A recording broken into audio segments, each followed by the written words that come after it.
স্বৈরাচারের বিরুদ্ধে কিন্তু সবাই কথা কইতে পারে না, অন্যায়ের বিরুদ্ধে সবাই কথা কইতে পারে না। হ্যাঁ, তবে যারা কথা কয় তাদেরকে দমানোর জন্য আমি কথা কই, অন্যায়ের বিরুদ্ধে কথা কই, সমাজে অসামাজিক কার্যকলাপের বিরুদ্ধে কথা কই, সমাজে উচ্ছৃঙ্খলতার বিরুদ্ধে কথা কই, নারী নির্যাতনের বিরুদ্ধে কথা কই। আমার দবানোর জন্য অনেক চেষ্টা চলছে, বাট আমি ক্লিয়ার করতে চাই যে এই রাজ্যের প্রতিটা মানুষের কাছে দেখেন, অন্যায় করা আর অন্যায়কে সহ্য করা কিন্তু সমান অপরাধী।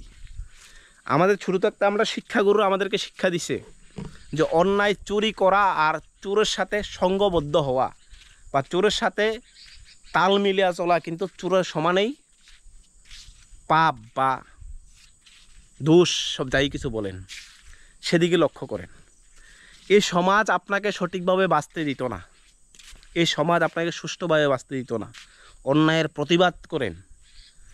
মানুষের জীবন দীর্ঘস্থায়ীরা হয়তো বা 50-60 বছর বাঁচবেন, আজ হয়তো বা কাল আপনারা আমি সবাই বিদায় নিতে হবে।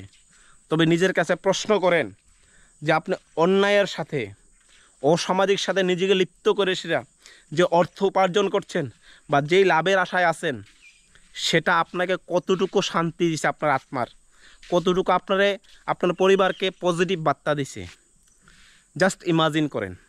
তখন আপনি নিজের প্রশ্ন নিজের কাছে পাইবেন। আপনি যত কিছু জমান, আপনি কেউই আমরা সবাই জানি, কিন্তু কথাটা আমরা কেউই কোনো কিছু নিয়ে যাইতে পারতাম না। বেলা শেষে আমরা যে শূন্য হাতে আইছি আবার শূন্য হাতে যাবো। তবে প্রশ্ন রইল যে একটু ভাবলে হয়তো বা বিষয়টা বুঝবেন যে আমি কি করতেছি। সমাজের জন্য কিছু না করেন তবে অন্যায়ের প্রতিবাদ করেন, অন্যায়ের প্রতিবাদ না করেন তবে অন্যায়কারীকে সহায়তা করবেন না, সেটাই বাস্তব।